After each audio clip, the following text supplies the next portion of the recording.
Hello, welcome. This is Meltwater Pulse. I am Gabby. I also make music as Murphy K. Jana.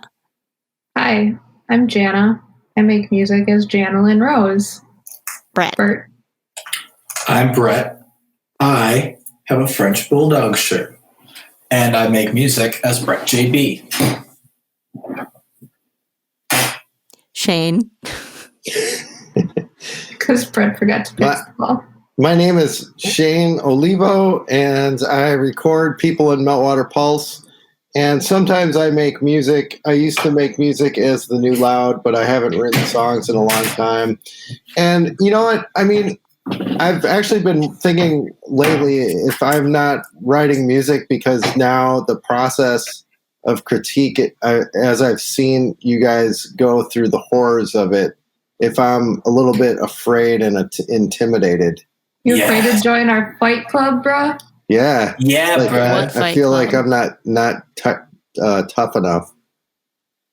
The fight club of getting your songs beat up. What other fight club is there? I'm going to beat up your Wolves of Chernobyl song. I just haven't got to it.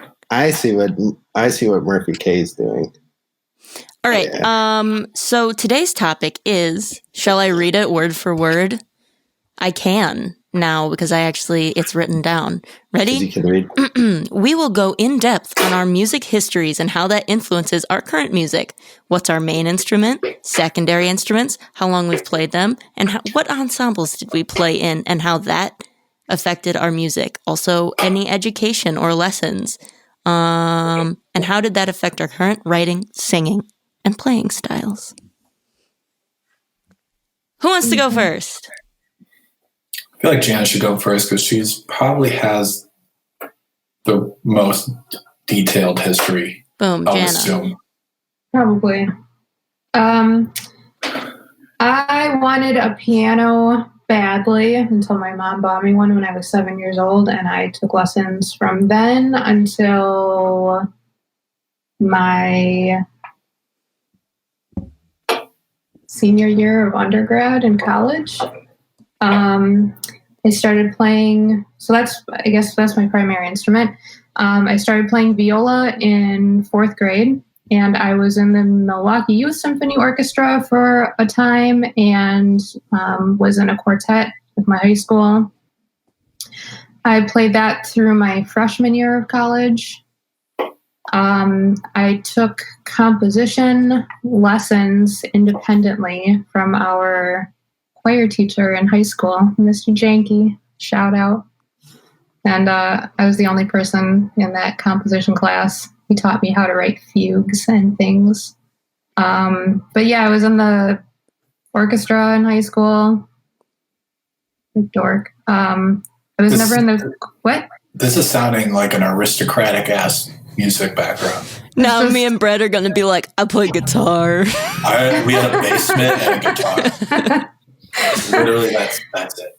Well, and I didn't. Like, this was my music background, which is kind of why I am feeling a little stuck now. I was in the choir in UWM. I was studying for my bachelor's. I got a bachelor's in music composition for my undergrad, and then my master's is media writing and production for the screen. So I'm entirely classically trained, but I've never been in like a jam band or anything. So that's, I think, pretty highly reflective of my music. I think I'm really great at collaborating on other people's things. I have a good sense of music that's already laid out for me, but I have no sense of percussion or drums or a very kind of amateur sense of guitar and bass. I don't know.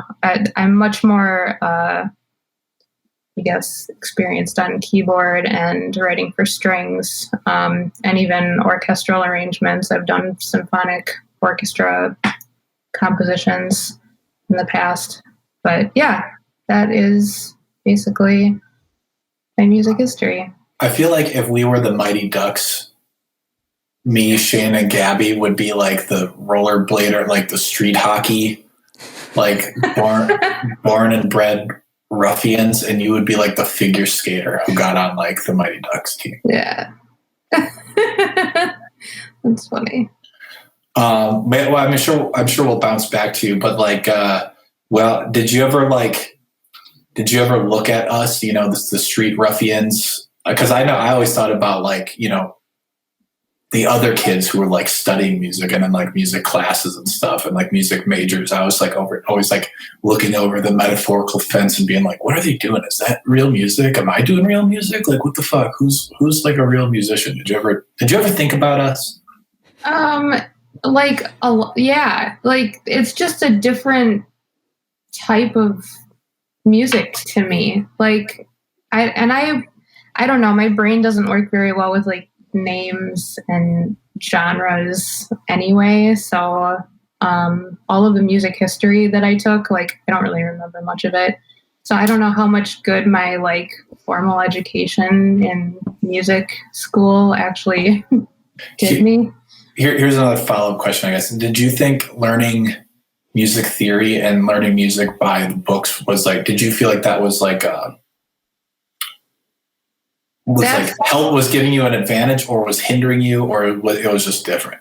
That's an interesting question. Like, I feel like I always had this really crazy sense of music as being a language that I always understood. Even when I was like 5 or 6 years old, I could pick out composers of like similar movies. Like I knew that the person that did Land Before Time was the same person that did Casper. Like, James Horner. Right. And like, and I knew it, like, just inherently knew that, or Danny Elfman, like I could always tell what his music was from a really young age. So, yeah, like music to me was just always something I understood, and the same with music theory. Like I just could sing along with things or play things pretty easily, which is why I think I kind of can chameleon parts in so well and collaborate with other people. But I don't know, there's also certain things that I am clueless on, like the percussion side of things, or like jamming just does not come easily to me at all. So yeah, that's like, yeah. Go ahead. Let's have I can attest to the jamming thing, because sometimes Jan will be playing piano and I'll go down into the studio and I'll start hooking up the guitar, and I'll think that me and her will just like kind of jam together or something. And then she's just like, oh, here's the chords to what I'm playing. And I'm like, oh, okay, this is what we're doing then, I guess. And it's funny to me. Yeah, that's okay. Like I thought you were learning my specific piece, though. I would be happy to try to jam with you sometime. Well, yeah, whenever. Dude, cool. This is like one of the roughnecks from the Mighty Ducks, like trying to just skate around with the figure skater. And what are you doing? What are you doing? I don't know. That's what I'm picturing. Anyways, I want Gabby to go next, because she posted some fighting words, I think, in our Discord the other day about music theory and like learn music is supposed to be played with your ears. Okay, so I would like to point out that I did not make the meme. I just posted it. You fired it. Yes. I was secretly a little proud. Go ahead. Okay, so where I have been, or when I was a little kid, I begged my mom to get a guitar for like ever, and she and my dad, I guess, finally did. This is the guitar in question. I got that on, I think, my 7th birthday. It was a little 3/4 size guitar with that middle thing that looks like a sound hole is a little amp that's like built into the guitar. So that's fun. We were both 7. And we both asked for our pain. Except I never got good. I never got good. And this is me as a child. There she is. Yeah. Pretty So cute, actually. Yeah. I know, it's adorable. I also had that little acoustic guitar that got snapped in half when we moved. Your Rip. situation now does not look a whole lot different today. No. So yeah, that's where it started. So guitar, I did take piano lessons before I took guitar lessons, which is why I had asked for a guitar. And I don't even really count them because I was so little that I barely remember it. And all I remember about piano lessons was begging to take guitar lessons because I didn't want to play the piano. In hindsight, I probably should have stuck with it. I think it probably would have given me a good idea of music theory. But, c'est la vie. So, yeah, I took lessons on and off through the 8th grade. And that's when I ultimately stopped. And I got some of the basics. I learned like how to read tab. And I had a great guitar teacher who I didn't deserve him because I didn't practice enough and whatever. I was in like a lot of sports and I just like did not dedicate myself to practicing enough. And so I didn't get better at guitar until high school because then I actually started playing just like the songs that I wanted to play. So I would just sit and play guitar. And I think that playing the songs that I actually wanted to play instead of just like whatever my guitar teacher told me I was playing, made me a much better player.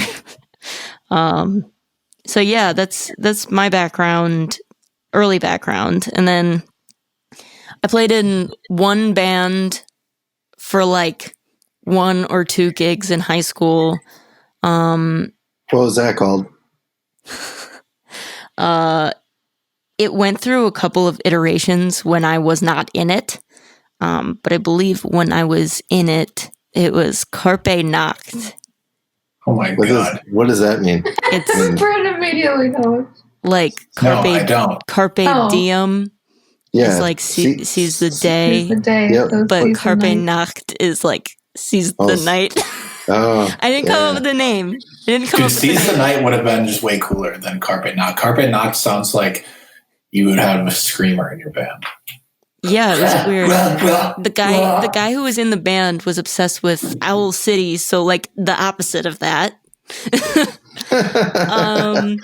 Yeah, and I just played rhythm guitar in that band pretty badly, not greatly, and I played. I accompanied my friend Riley. She would do like concerts for school and like talent shows and stuff like that, and I would be her accompaniment. But really nothing super serious. It was like things that I sort of like stumbled into that I never really sought out reasons to play. And then when I was in college, I was a DJ at the radio station. Shout out MUR. And wait, when did you start singing though? At one point you well, okay, so I took a couple voice lessons as a child, but I was very bad at it. But I always really liked music, and so I kept singing just kind of on my own. I was in choir in high school. And so I got much better at singing throughout high school because I was actually like learning about like breathing techniques and like actually applying to myself, and most importantly, like practicing, because I was just either singing in choir or singing along to the music I wanted to sing to, or singing to accompany myself on guitar. And so, I didn't really, no one really knew that I was doing this, that I was like singing, but I was. It was like a lot of it like alone or in my car or whatever, where no one could hear me and I was safe. So that sort of started in high school as well.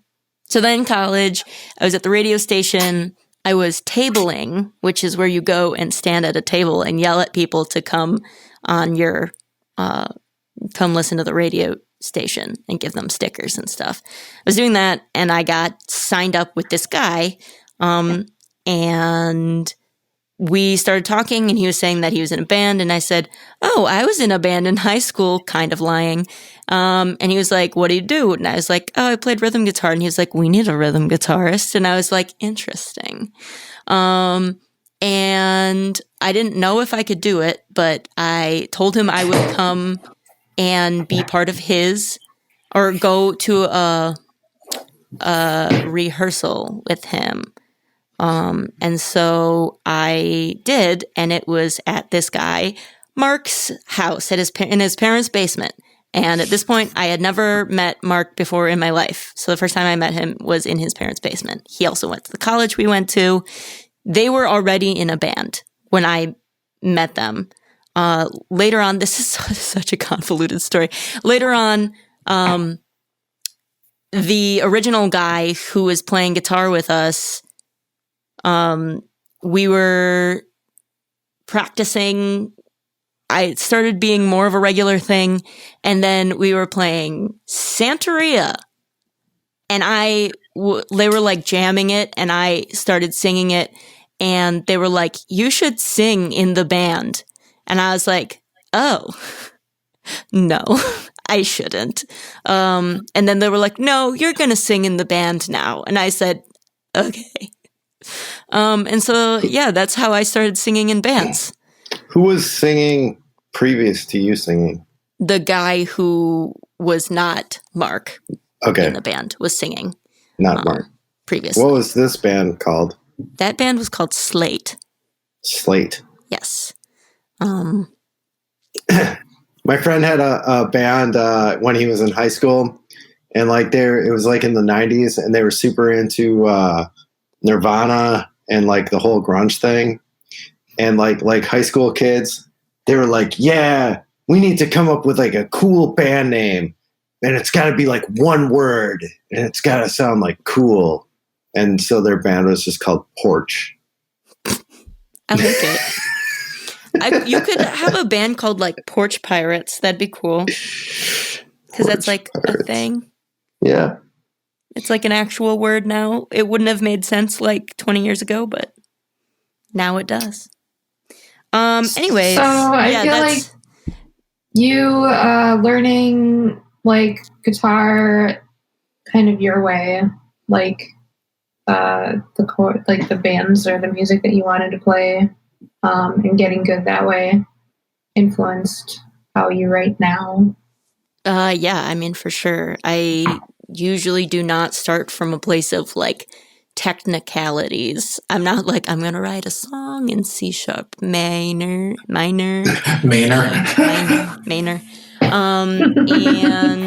it's going to be this tempo and this whatever. It's mostly based on vibes. And I have sort of a limited vocabulary when it comes to music theory, which is embarrassing because I did take a college level music theory class and I got a B in it and then promptly forgot everything I learned. Yeah. Vibes and ignorance. Pretty much. But, I think because I sort of obsessively listen to music and have since I was a child, which, like, that was, like, the one unifying factor of my family. Like, no one could agree on anything except for the fact that we were going to listen to music. That included everyone, parents, siblings, whatever. Everyone was like, we all hate each other except we're going to listen to the one CD that's in our car. But, yeah, that's because I listen to so much music, I think that it gives me sort of a good ear for stuff, not like technically, but just sort of intuitively. I'm the same way with English. I'm not very good at like coming up, the vocabulary of it, syntax and predicate and whatever, but I know when something is wrong. I know what is right and what is wrong. I just can't use the words that other people use to explain it. And yeah, I think so. Most of my music background comes from listening and emulating what I'm hearing, or trying to emulate what I'm hearing the best I can. And sometimes I think that's probably where a lot of my musical voice comes from, is that emulation not always lining up or matching up, but then I play to my strengths in other ways. And so, that I don't know how it's. I really have having a hard time explaining this, but like, I want to jump in quick just to please do. I'm flailing. What you said. I always think it's cool when you try to I think it's a good artist like strategy or exercise. Just try to copy. Just do this The Cure would do it, or do this Marika Hackman would do it for you or something. And you try your hardest to copy every single thing about what they're doing. And it's a lot of times you get something that sounds different. Even if you technically copied everything, you usually end up sounding like you in some way and not who you're trying to copy. So that's just a cool thing. I'm just basically saying everyone should steal more. Try to steal. You're not going to get away with it.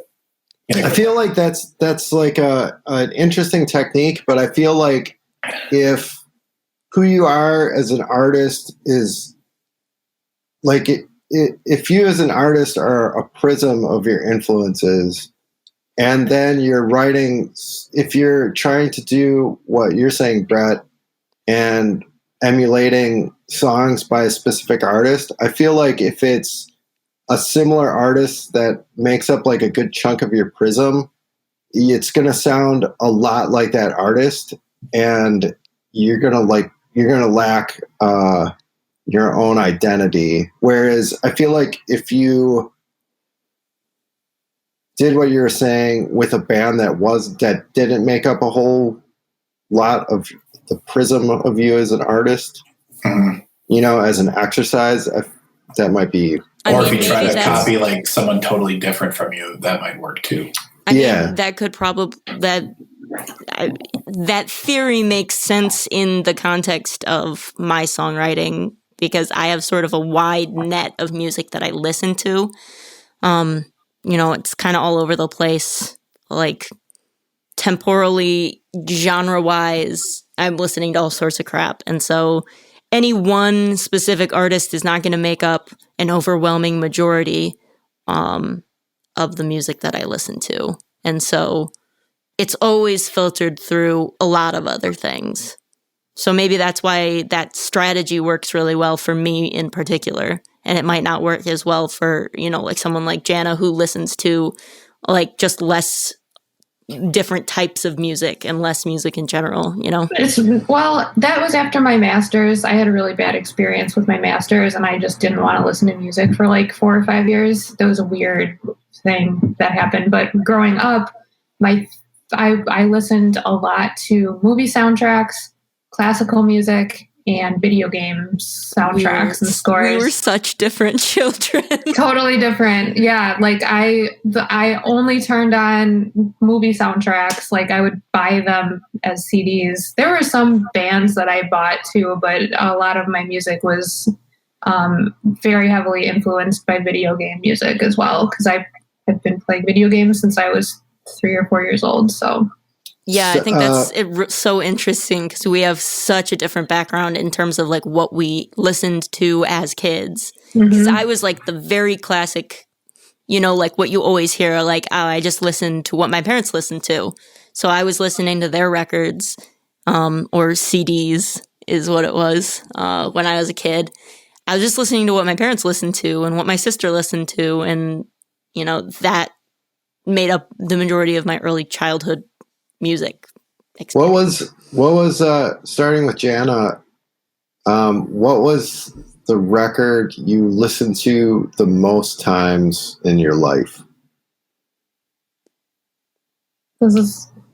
I remember turning one CD on repeat Well, two simultaneously. So one was what I talked about before we started recording was Silverchair, Neon Ballroom. That was like, I just listened to that on repeat for like a year and a half.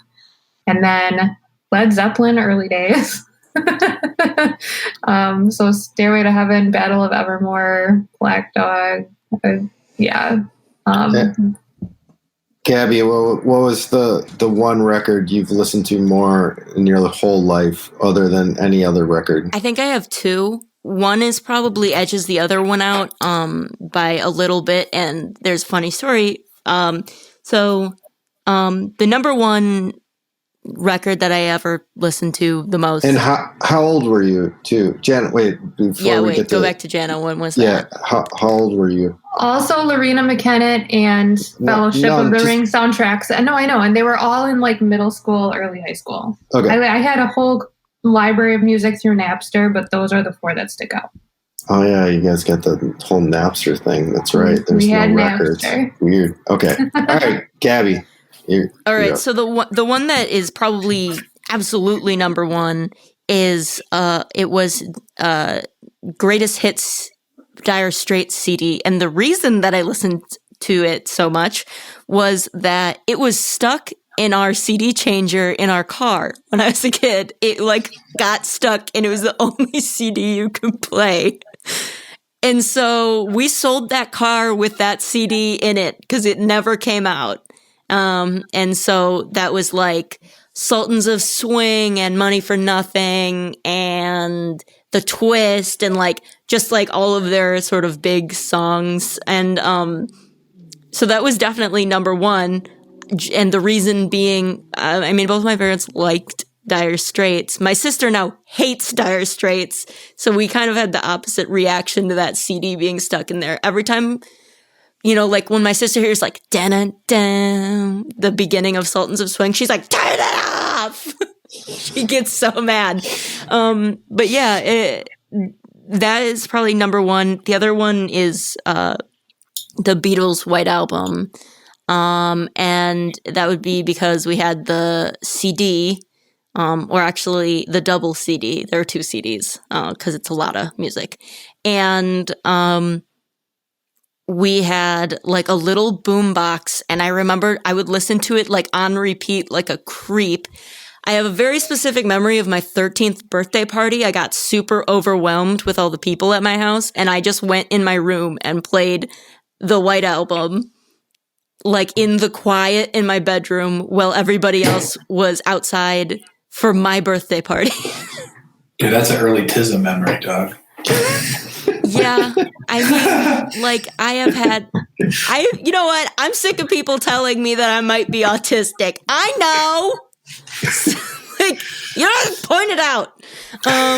Well, in my case, it's like the pot calling the kettle black. I think this is a good segue into the robot calling the history. TISM. You have TISM Dar. Yeah. So those are the two earliest, most influential albums, I think. Brett, what's the record you listen to the most? Tisdar. I'm just thinking of that word still. Mine is Michael Jackson's History album, which is like his greatest hits kind of thing that came out in like 1995. Okay. And that's just because like it came out. Would that in have 95. had Black or White on it? Yeah. Yeah. Because that came out in like 91. Ooh, I'm not going to guess years anymore because I know I'm going to get them real wrong. Let me just do a quick search. Let's see what the discography is. So wait, how old were you? I would have been like 5. So, like when you were an adolescent, you didn't have any records that trumped this Michael Jackson experience. No, because I straight up abused it, and that's like have you ever been around little kids with like movies? Like you can put on Frozen like every day. They're like, I'm watching Little Mermaid today. And like, you watched it last day. Time. You watched it yesterday. They're like, I want to watch Ariel. That was me and Princess Bride. And you're like, okay, let's go watch Ariel. That's what I did with this, and this will make me sound old too, but it was a cassette tape, and I like flipped it over, like I straight up abused it. Well, it came out in 95. I got it in 95, dog. And like, yeah, probably from like 95, 96, 97, probably every day. It's like, I think from then on, like it just expanded into like more bands that I listened to, more music, but I never like just beat up a fucking record like I did with Michael Jackson's history. So here's something that overlaps me and Jana. I did have the Aladdin soundtrack, and I listened to that actually quite a bit, and it was on cassette. That's what made me remember it. I'm surprised I never, like, the tape never got pulled out of that thing, because I did listen to that quite a bit. I listened to it as a lullaby, which is, like, really weird. But I remember listening to, like, Arabian Nights and being like, this is good and culturally sensitive. Good night. When I was a kid, I had this vinyl of like Disney lullabies or children's lullabies, and there was this song called La La Lu, and it was like the last song on the record, and like I would just demand that my mom would just play it, and then I think that's from Lady and the Tramp. Yeah, I was gonna say that's from a Disney thing. What property. She sings it to her baby, I think. Yeah, so the song would play, and then I wouldn't be asleep yet, and I'd be like, "Mom, put it on again," and then like just over and over. My mom must have just been like, "Oh God, just go to sleep." This is an early tism memory, dog. Do we have some brown alcohol so I can give the shade? I can't drop the needle again. It's funny. Yeah. All right, Brett, what's your history of music? Can Shane go next? I don't know what I'm going to say. It's like too much. Well, so, oh man, my history is a lot like Gabby's history, where I started playing. I have no like musical theory background. I took alto sax when I was in 6th grade, and it was just because we had to pick an instrument. And like saxophones were really like super 80s. Oh, also popular. I was in middle school band as well. I played percussion and I sucked. And so I didn't jive with the saxophone. And Shane then, with his mullet and his sax. Yeah, exactly. And then by 8th grade, this goes right into the record that I've listened to the most. So growing up when I was a kid, I listened to like all early hip hop. Like it was all Sugar Hill, Run DMC, LL Cool J, Michael Jackson, Prince, like the R&B stuff at the time. And that's because I had an older cousin that like that's what he listened to. And we would break dance on cardboard in our garage or our friends' garages. And once I got to middle school, all the kids were not into rap. It was because I was in the southernmost middle school in Milwaukee. What is happening? I don't know. If you're about to play something that's copyrighted, okay, good. I'm not. You see it? Yes. This is what I was picturing who Shane wanted to be. In middle school? Yeah, Shane saw Lost Boys. And First of all, that's clearly not an alto sax, so... Well, that's what he wanted. I just picture a young Shane seeing Lost Boys and being like, I want to be that guy. All right, sorry. That's all I have to contribute. Thank you for completely derailing. Oh my God, you have so many programs open. That stresses me out. My computer would be like taking off into the night with the fans. You should see my brain. Too many tabs open. Yeah. Anyway, Shane. So when I got to middle school, the popular music was hair metal. So I got into like listening to Poison and like Motley Crue and Rat and stuff like that. And then the thing that hit my earth like a comet that would wipe out the dinosaurs in like the most rad way was Appetite for Destruction by Guns N' Roses. And I had that tape and I just listened to it. Like I had tape players that would like automatically flip. And I swear to God, I probably listened to the whole album 5 times a day for at least 1.5 years straight. Like, it was nuts. And when I was 13, after listening to Guns N' Roses so much, I really wanted a guitar because of Slash. And that's what inspired me to play the guitar and everything. I wanted to be like Slash from Guns N' Roses. Or I wanted to play guitar. I didn't really like want to be like Slash, but I wanted to play guitar like Slash. So that was how everything started. And then Gabby and I are like real similar. So like I got a guitar. I got this like really trash guitar that my dad, God bless his soul, but even though he's still alive, I guess. Yeah. I was like, am I allowed to laugh? I'm not going to laugh until someone else does. He bought me my first guitar, and it's good enough. And that got me going on my journey. And I took guitar lessons, and ironically, my guitar teacher was super into Dire Straits. I was not into Dire Straits. Which is a sin. Yeah. And kind of fell off lessons after like a couple months, and then started playing. But then like a couple of my friends, one of my friends started playing drums, and another one started playing guitar. And the other one that started playing guitar was just like this prodigy right off the gate, which was, I don't know if like, it wasn't like as much humbling as it was like soul crushing. Cause there was like there was nothing to humble at that point. It was just like, watching someone do everything that you wanted to do, but couldn't. And then telling you that you just couldn't do it because you were lazy. And that was like rough. So then after trying guitar for a while, I moved to bass because... Who told you couldn't do this? My friend would call me lazy a lot. He was like older than me. We should push him into like... We should trip him somehow. Like, I hate those people. This feels very I hate creative killers. Do you need me to kill that guy for you? This feels very similar to my experience because when I started playing guitar, my dad started playing guitar at the same time. My dad.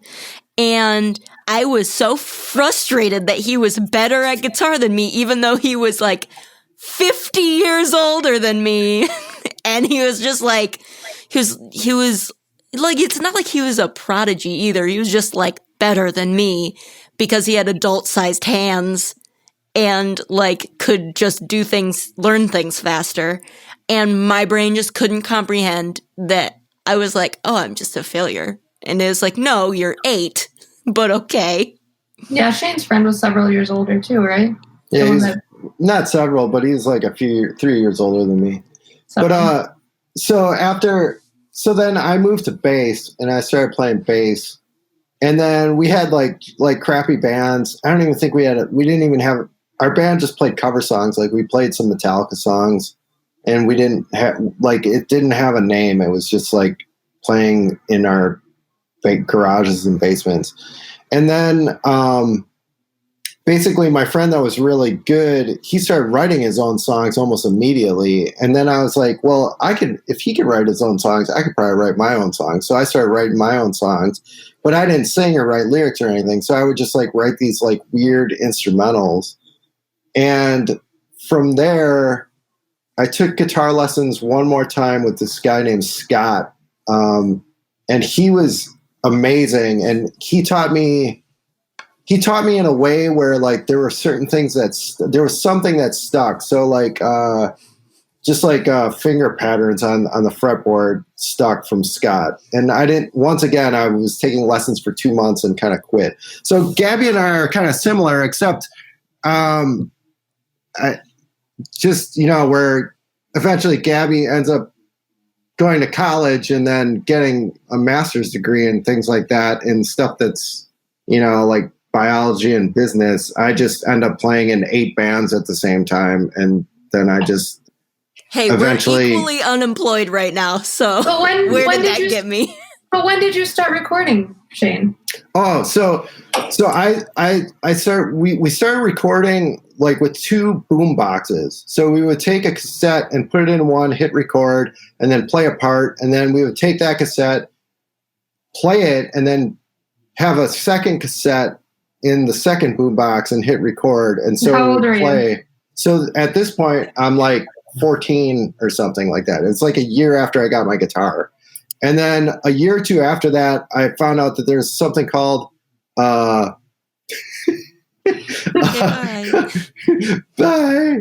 See ya. I found out that there was something called a 4-track that allowed you to record up to 4 things and like listen to different, you could play one thing and then hear it back while you recorded the next thing. Do you have like a classic like Tascam?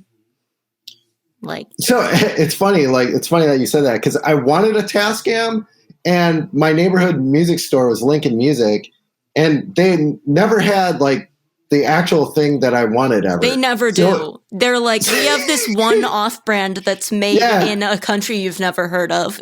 Yeah, so okay. I wanted a Tascam, and then instead they were like, well, we don't have that, but we got this Yamaha. And I was like, okay, sure.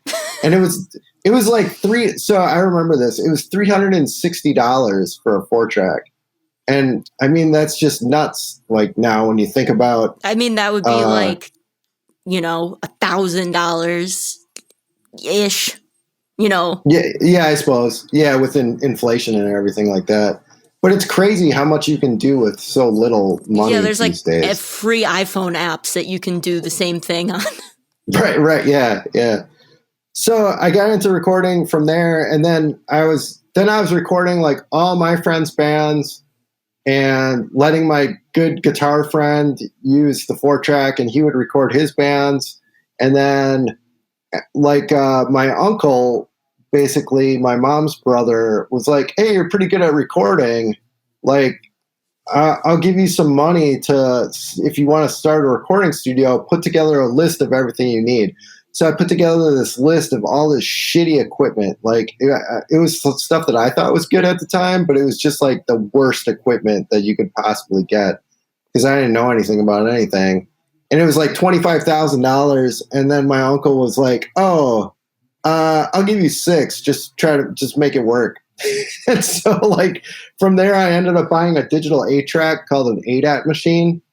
And the cool thing about ADATs was, if you had one, you had 8 tracks. If you bought a second one, it would just link together with a cable, and you would have 16. If you had 3, you'd have 24. You could link 12 of them together or something like, or even more. 16? You could link 16 together, I think. Anyway, so with the $6,000, I bought my first ADAT machine. I bought a shitty mixer and a couple, like 2 overhead microphones that we would use for vocals, like large diaphragm condensers, and a bass drum mic. And then we just got going, like using that. And then I was working at Pizza Hut and the Journal, and I just worked my Pizza Hut job and saved all my money to buy the second ADAT. The ADAT machines at the time were $4,000, I think. So, yeah, so the first one took up most of the money from what my uncle gave me, and then the crappy mixer and the mics were just like, $2,000 on top of that. But yeah, I don't know where I'm going with this. That was just the recording part of your like journey, but then yeah, you have to get to the new loud at some point, right? Yeah, so I'm playing in all these bands, and something that hits me the first band I ever play in that plays in bars, like we played at Points East before it was Points East. It was called Brett's back then. And I'm like 17 years old. Like, so I'm playing in East Side bars by the time I'm 17, because everyone else in my band is like at least 22. So the rest of the people in my band were 22 to 27. The singer in my band was Jeff Robinson. Hey, dude, that's an organic shout out to Jeff this time. Yeah, for sure.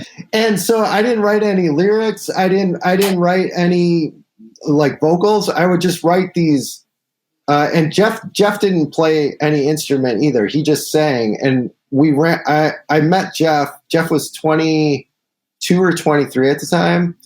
And how I met Jeff is this guy that I was trying to play music with. His name was Dan. He skipped high school one day and went to the east side, and like we were south side kids, and he like went to this fantastical place called the east side, and he came back and he's like, yeah, there's like these record shops, and like, you know, like there's like a coffee shop that we went to, and it was just like he was like talking about it like it was a kingdom of, you know, like a magic kingdom of Altera. Yeah, it was a fantastical keep. This was before Altera. Altera started in 1993. 90s. Yeah. So this is before that. This is in like 1992, and so he was at Atomic Records, and there was ad up, and me and this Dan guy had been writing music together, but neither one of us sang, and so it was this really weird picture of this like African guy with a mask, and it was like just copied. So it was a black and white copy, and it just said singer looking for a band, and you just never saw that ever. Like it was always, you never just saw a singer that wanted to play. So he took the number, and we called up Jeff, and Jeff met us at Southgate Mall, which is now Walmart, and he came down, and he didn't we played some of our songs, and then Jeff took a Shepherd Express, and then he just sang like words out of the Shepherd Express articles, and we were like, yeah, that sounds good. But then Dan eventually quit the band, and we got a lot of different people in the group. And my first show was at Brett's, not the Brett here. And I was 17. And then, so over the years, I was in a bunch of I was in like 6 bands at the same time at one point. And because I wasn't going to school, I had the studio, and I was kind of working on that. Now I wish I would have maybe gotten an education, because all I have is what I have, and that's why this group exists. I guess it's because. Do you know what though, bro? There's probably people your age who'd be like, you know what, man? I wish I would have done what Shane would have did. Yeah, it's true. Okay, like you don't. There's no winning situation. You can either sell your soul and have a nice life, right, materially, or you can. But like, how did I get so fucked that I did the education thing and I still don't have a fucking job? And that's because COVID. No one has jobs except for a few people. I still, I tell Shane all the time, I wish instead of going to my shitty master's in Miami, I had just given Shane $10,000 to teach me what he knows and like been his like apprentice for a year, because I would have learned so much more. Well, to anybody listening who's considering getting an MBA, it's not worth it. It is not worth it. Look at me. Look at me. Look at me. Look at me. It's not worth it. You're wasting your money. Yeah. I'm in pain. Okay. Don't buy into the system. So in my first band, like everyone was older than me, and that was a really great experience. My not Jeff Robinson, this other guy, Jeff, he was the bass player of the band. He was 10 years older than me. So I'm 17, he's 27, and we're hanging out a lot. And Jeff made a few different bands. And he decided that he wanted to try playing guitar, and so he had me play bass. And he acted as like a mentor basically for bass. And Jeff passed away, my mentor, last year around this time, actually about a month ago last year. But I played in 3 or 4 bands with that Jeff, and you know. He would let me write the bass lines, and then he would listen to them and then give me suggestions here and there, and then he would explain like why he was doing stuff. And each band of the 4, so the band that I was in with Jeff Robinson and Jeff the bass player, that was called Lazy Vegas. We probably had I want to say we probably had about 35 songs. And then in the three or the four bands with Jeff, the bass player, each of those bands had 20 songs at least. And then I also played with my friend Jordan, and we had about 20 or so songs. And that, like, so I mean, I'm involved in writing like hundreds of songs at this point. You know, like. Dude, let me chime in quick, because I remember a funny conversation we had about you learning bass. Like, first of all, who's like the bass player who played on all like the Motown stuff who like didn't get any credit really? Oh, James Jamerson. Yeah. What was it? James Chamberson? Is that it? James Jamerson. Jamerson. Okay. So he died poor, and he the 2 weeks before he died, he actually bought a scalped ticket because he couldn't afford like whatever, and he watched to a Motown review show where someone else was playing all the parts that he wrote. Fucking rough. Yeah. But yeah, dude, I remember one time I was like, I never even knew you played bass until maybe like 4 years ago. And I've known you for like 10 or 11. And like, I was like, who likes, well, how'd you get into bass or something? You were like, yeah, like my two biggest influences, like who I learned bass from. I listened to James Jamerson, who was like, he played on this Motown record. He played on this. He wrote this Motown. He's like, and the other biggest influence is my friend Jeff. And I just thought it was a funny, like, it was like this epic, like, history of like songs. And my friend Jeff. And I was like, no, he didn't even have a last name, bro. But yeah, so man. They both cropped up in this. Well, actually, I think I forced the James Jamerson reference, but the other Jeff came up in this. Brett, what's your background? Yeah. I mean, Shane didn't even finish it. That's why this is hard. It's like, I don't know what to edit out, because it's just like. What is your primary instrument? Maybe we'll do this through prompts. I want to hear Brett's background though. Like, when did you start playing? Did you have a band? Yeah, I had.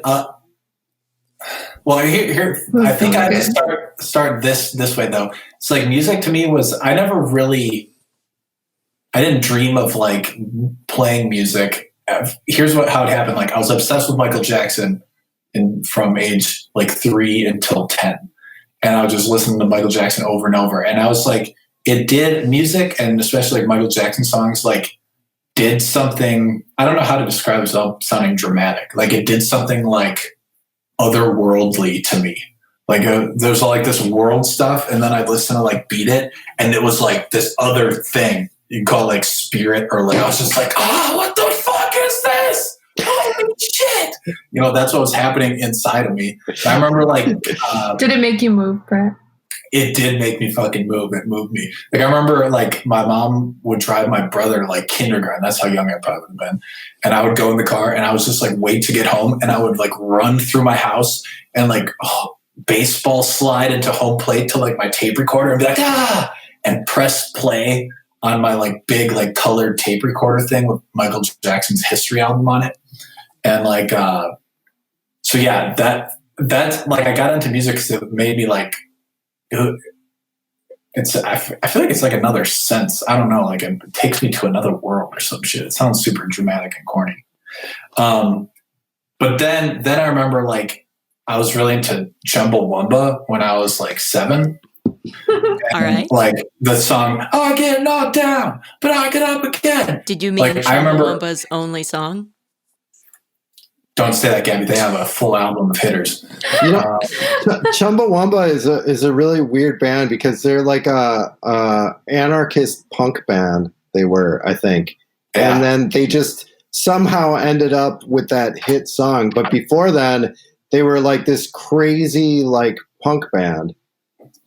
Yeah, that's all I know about Chumbawamba is that they had a history that's definitely not what you would have thought it was. All I know is that they have a whiskey drink. They have a vodka drink. Drinks a lager drink. It drinks a cider drink. Drinks a songs that remind them of the good. Whatever. So like, I remember when I was into that, like, I was filled with this like spiritual vibe. I was like, yeah, this is awesome. And I remember like I wanted to like spray that feeling at people. That's the best way I can describe it. And I had like this fantasy of like, this is not going where you think it's going. I know I use the word fantasy, but like and spraying on people. But like, I had this fantasy. I think I was in first grade, and I wanted to like have a boombox or a big stereo and just spray the Chumbawamba song and the feelings I was having about it like at my class. That was like my fantasy. And then from there, I was like, oh, I guess like you can kind of do that by playing music. And I learned music just. See, like I can't go through this without it being just super fucking long. But that's okay. Everyone else went long. Okay, yeah. I totally simplified mine. Jana did simplify hers. You had good milestones of like this, and like they were encompassing. I tried. I was trying to be like yours, but it's hard. I have a hard time. But yeah. So then I like my grandpa was a drummer, and then my brother got into drumming, and then like he had a. That's weird. Like, what? How was your grandpa a drummer? Like, he was a drummer in like swing bands and like. You know, they invented drums 40s and 50s, a really long time ago, right? No, I know, but it's like, I mean, but it's so. Being in a band was super rare up until like the 90s or something like that. Then it's like you're starting to hit like this weird elbow of exponential people getting into music and doing it. And I just think it's interesting when I hear about older people that played music. So your grandfather actually played in bands, like he played. He was in a band called the Meltones. And what? That sounds familiar. Is that like an actual like? I don't think they were like big. They're probably like maybe I'm just big in the 40s or something, but which really isn't a big pond to be efficient. But yeah. So no, but he also played in like swing and all this stuff, and he'd always like they're encourage like us. they're like the Meltones is like a real band. They have a Wikipedia page. It's probably not that one. Yeah, that's what I was like, I've definitely heard that before. It's probably a different one, but I was like, that's weird that I've heard of it. Sorry, I interrupted you. Dude, actually, like that's like the same time period, but maybe they just like straight up copied him or some shit, or maybe he played like a show with them. I just remember there was a picture of him playing the drums, and on the kick drum it said the Meltones. That's like, damn, my grandpa's famous. Kind of. Maybe if I can.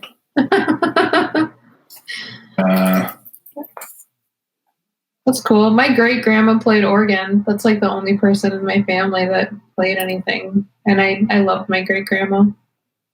Yeah. My mom always sang, and she like throughout the house when I was a kid, and she always had a really good voice. I feel like I don't think she ever took lessons or anything like that. And my grandfather played harmonica, but I don't think I've ever seen. I only saw my grandfather play harmonica a couple times. Yeah, there's always people. I feel like we could all probably poke around and like get. Like I was gonna say, there's no one in my circle or life or family who had like musical experience, but like if you poke around, there's always someone who has something. Mm-hmm. I think like, you know, a lot of people like play piano because they took lessons when they were a kid, but like, do they really play piano if they don't actively play it? You know, right.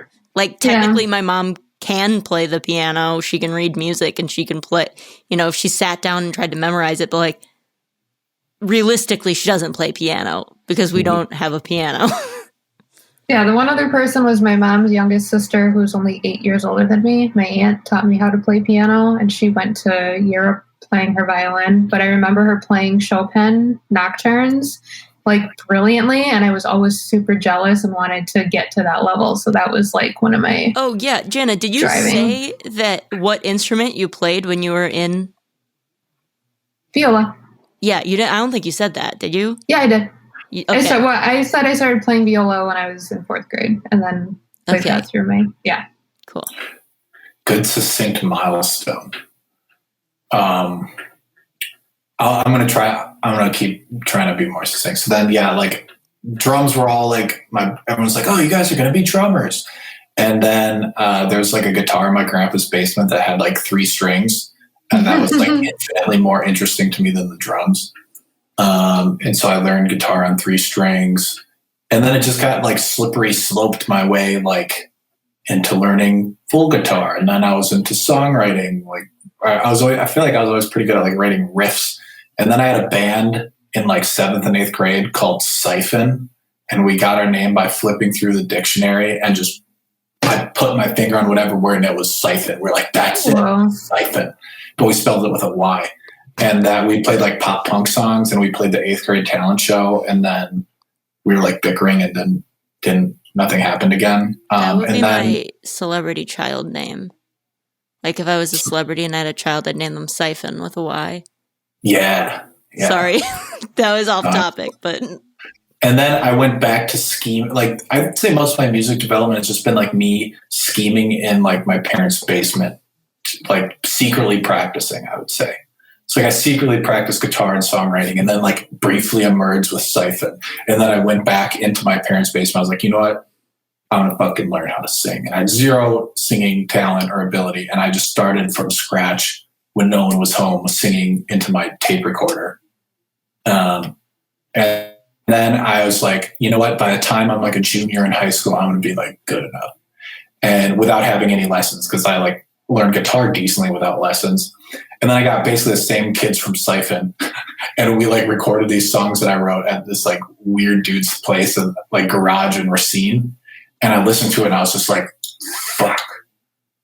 Like it sounded like what it was, like a kid who wasn't terrible and like practiced a lot in his basement and tried to sing pop punk songs. But I was expecting it to sound like Angels and Airwaves, like just the exact same. So I was like super depressed. What was the dude's name in Racine? Aaron Brigman. Okay. I think his name was, yeah. And then like I was depressed and was giving up music for like 3 days. And then I went back into the caves. I was like the phantom of my parents' basement. I just like be heard singing at weird hours of the night. Like, who's that?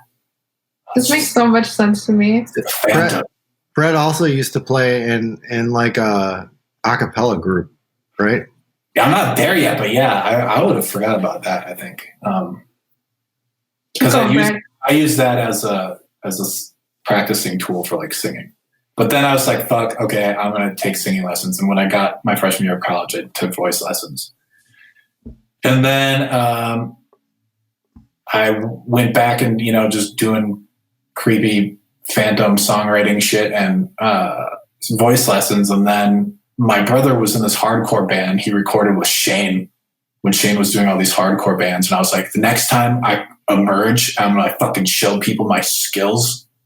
It's going to be like with a legit recording. And I was like, I'm going to go to this guy, Shane. This was probably 2010. And so, yeah, that's the first time I came here, and I got my brother to play drums. And we recorded like 4 songs, and they did sound like, at that point I was pretty pleased with them, because they got to a point where they were superficial and like, yeah, just superficial, but they were like decent pop songs, and it sounded like I could sing a little bit. Like they're like technically pretty good. Yeah. Passable.